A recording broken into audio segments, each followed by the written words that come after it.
ID Shivani Saxena, hope you are very well. So guys देखिए आज का डेट क्या है। आज का डेट है 27 दिसंबर आज चल रहा है।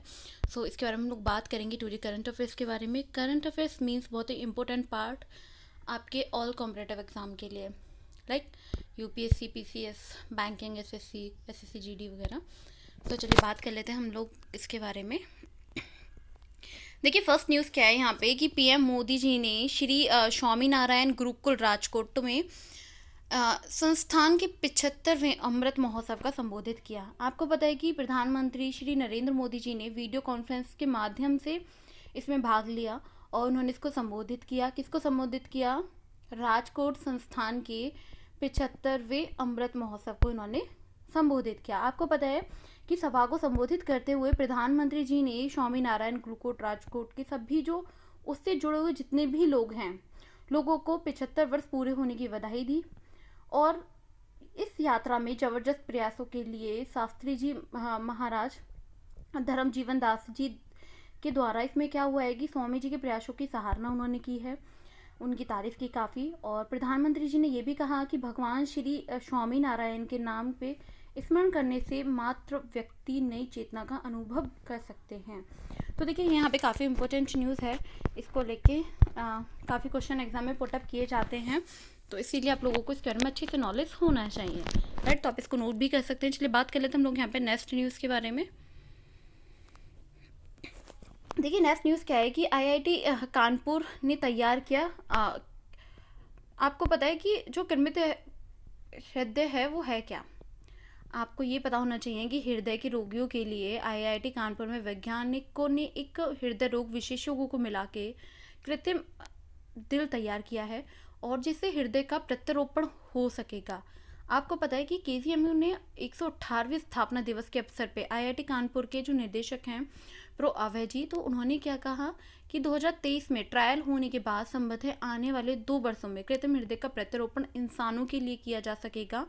साथ ही अगर बात की जाए कि 118 वर्ष पूरे होने के उपलब्ध में स्थापना दिवस समारोह किया गया। इस अवसर पे इन्होंने क्या किया? 52, आपको पता है कि 52 जो मेधावी हैं उन्होंने विद्यार्थियों को गोल्ड मेडल, सिल्वर मेडल सहित देकर उन्हें काफ़ी पुरस्कारों से नवाजा। अब देखिए यहाँ पे न्यूज़ क्या है कि यहाँ पे कानपुर ने तैयार किया है कृत्रिम हृदय, और उनका ये भी कहना था कि मतलब 2023 में जो भी ट्रायल हुए उसके बाद से कि 2 वर्षों में इसका जो यूज़ है मतलब इंसानों के लिए भी किया जा सकेगा प्रत्यारोपण। साथ ही उन्होंने क्या किया कि 118 वर्ष पूरे होने के उपलब्ध में उन्होंने जो माध्यमिक छात्र हैं तो उनके लिए गोल्ड मेडल और सिल्वर मेडल से उनको कई पुरस्कारों से नवाजा गया है। तो देखिए काफ़ी अच्छी न्यूज़ है, काफ़ी प्राउडेबल है एंड इम्पोर्टेंट भी है, तो आप इसको नोट कर लेना, ठीक है। और कोई भी इशू आता है तो उससे मुझे पूछ लेना। चलिए बात कर लेते लोग हम यहाँ पे नेक्स्ट न्यूज़ के बारे में। आपको पता है कि गेटो शोरा ने टॉप इसमें क्या हुआ है कि arena junior international badminton championship में खिताब उन्होंने जीता है। वाओ! आपको पता है कि अरुणाचल प्रदेश की 7 वर्षीय ये बच्ची हैं और इन्होंने 9 वर्ष से कम आयु में मतलब इन्होंने टॉप किया है। इंटरनेशनल बैडमिंटन चैंपियन का इन्होंने चैम्पियनशिप का इन्होंने खिताब जीता है, तो कितना प्राउडेबल मूवमेंट होगा वो। तो बहुत ही अच्छी न्यूज़ है, बहुत ही प्राउडेबल है। इसके बारे में आप लोगों को पता ही होना चाहिए। आपको पता है कि इन्होंने क्या किया था ना कि 23 दिसंबर 2022 को इन्होंने कुआलालंपुर एक मतलब मलेशिया में खेले गए एक फाइनल मलेशियाई थे, उसमें इन्होंने उनको हरा के, जेरिल तहे को हरा के इन्होंने चैम्पियनशिप का खिताब जीता है। और जो टॉप एरिना है उन्होंने जूनियर इंटरनेशनल बैडमिंटन अगर चैम्पियनशिप की बात की जाए तो 19 से 23 दिसंबर 2022 तक उन्होंने उसमें आयोजित की गई थी ये कुआलालंपुर में, तो वहाँ पे ये आयोजित किया गया था 19 से 23 दिसंबर तक और इन्होंने खिताब जीता है। बहुत ही ज़्यादा प्राउड मोमेंट है ये और काफ़ी अच्छी बात है। और इसके बारे में देखिए बहुत ही क्या ही बताऊँ, बहुत तब मैंने न्यूज़ पढ़ी थी ना, बाई गॉड इतना ज़्यादा मतलब हैप्पीनेस था माइंड में। और बहुत अच्छी न्यूज़ है मीन्स की आप लोग इसको अच्छे से पढ़िएगा, अगर आप किसी को बताएंगे ना तो वो भी काफ़ी प्राउड फील करेंगे। बहुत ही अच्छा न्यूज़ है ये। चलिए बात कर लेते हैं हम लोग यहाँ पे नेक्स्ट न्यूज़ की, और नेक्स्ट न्यूज़ है लद्दाख में लोशर फेस्टिवल।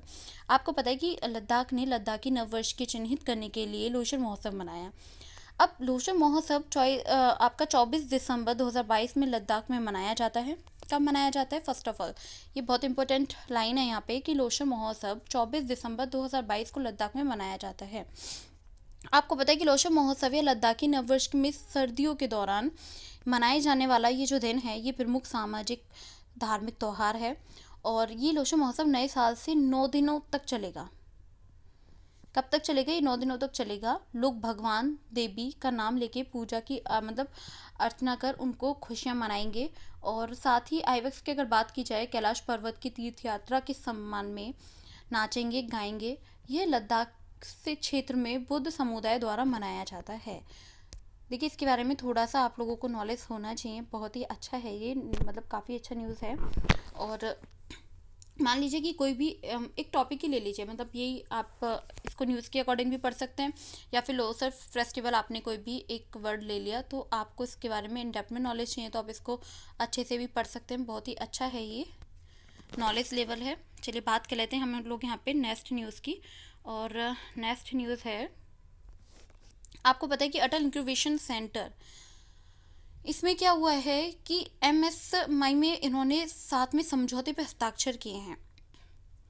अब ये MSMI है क्या? इन्होंने समझौते पर हस्ताक्षर तो किए हैं। आपको पता है कि भाभा परमाणु अनुसंधान केंद्र VARC, अटल आयुष्मान केंद्र AIC ने क्या किया है, वाणिज्यिक उत्पादों और नई तकनीकों के आयुष्मान के लिए इन्होंने इसके साथ समझौता किया, इस पे हस्ताक्षर किए।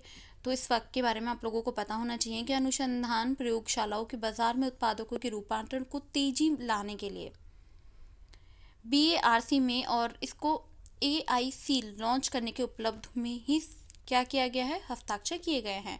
क्यों किए गए हैं? इसका मेन कारण मैंने आपको बताया कि बाजार में उत्पादों की रूपांतरण में तेज़ी लाने के लिए इस चीज़ पे साइन किए गए हैं। चलिए बात कर लेते हैं हम लोग यहाँ पे नेक्स्ट न्यूज़ के बारे में। और हमारा नेक्स्ट न्यूज़ है, फीफा के आधिकारिक तौर पे 2022 विश्व रैंकिंग की घोषणा की गई है। आपको पता है कि इसमें हुआ क्या है कि फीफा आधिकारिक तौर पे अगर बात की जाए कि 2022 में विश्व रैंकिंग की घोषणा की गई है और ब्राज़ील अपने कौन से स्थान पर है? फर्स्ट पे। ठीक है, प्रथम स्थान पे कौन है? ब्राज़ील। और अगर 22वां फीफा फुट की अगर बात की जाए यहाँ पे पुरुष विश्व कप की, तो वहाँ पे 2022 चैंपियंस अगर अर्जेंटीना दूसरे स्थान पर हैं। आपको याद होगा, मैं इसके बारे में इससे रिलेटेड न्यूज़ भी मैंने आपको बताई थी कुछ दिन पहले। आपको पता है कि फीफा ग्लोबल कप अपनी उपलब्धियों के बाद अगर मोरक्को की बात की जाए तो फीफा विश्व रैंकिंग के 11वें स्थान पे पहुंच चुका है। मतलब पहले 22 में था और वहां से धीरे धीरे करके ये कौन से स्थान पे पहुंच चुका है? 11वें स्थान पे पहुंच चुका है। ठीक है, तो इसके बारे में आप लोगों को पता होना चाहिए। चलिए बात कर लेते हैं हम लोग यहाँ पे नेक्स्ट न्यूज़ की। देखिए, नेक्स्ट न्यूज़ क्या है, वीर बल दिवस। आपको पता है कि ये जो दिवस है ये क्यों मनाया जाता है? कि जो आपका वीर बाल दिवस है ये 2022 की हम लोग बात कर रहे हैं यहाँ पे। आपको पता है कि प्रधानमंत्री नरेंद्र मोदी जी ने गुरु गोविंद सिंह जी की प्रकाश पर्व के अवसर पे वीर बाल दिवस मनाने की घोषणा की है। भारत में हर साल 26 दिसंबर को वीर बाल दिवस मनाया जाने वाला है।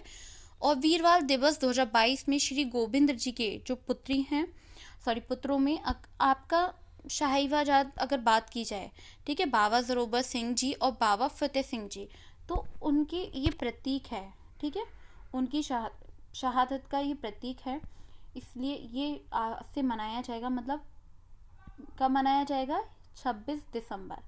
तो ये 26 दिसंबर 2022 से इसको स्टार्ट कर दिया गया है। मतलब हर साल ही इसी दिन मनाया जाया करेगा। तो इसीलिए आप लोगों को इसके बारे में नॉलेज होना चाहिए थोड़ा सा कि कब इसका स्टार्ट किया गया, क्यों मनाया जाता है, इसका प्रतीक क्या है।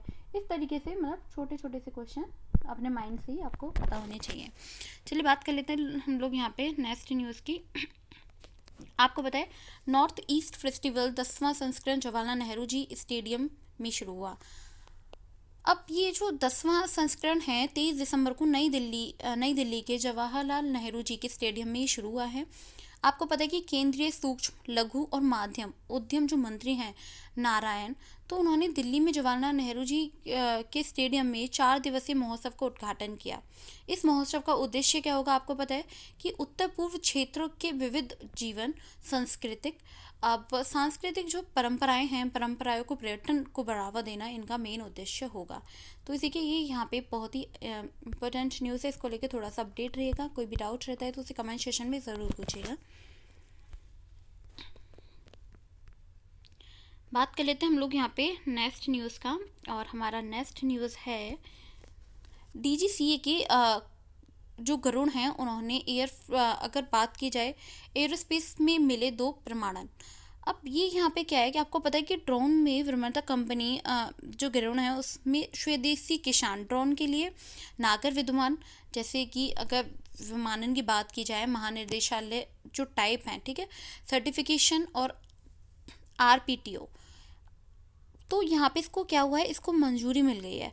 अब कंपनी ने एक बयान में ये भी जानकारी देते हुए कहा कि किसान ड्रोन में कृषि उद्देश्यों के लिए इसे टाइप प्रमाणन GAAG मॉडल के लिए मिला है।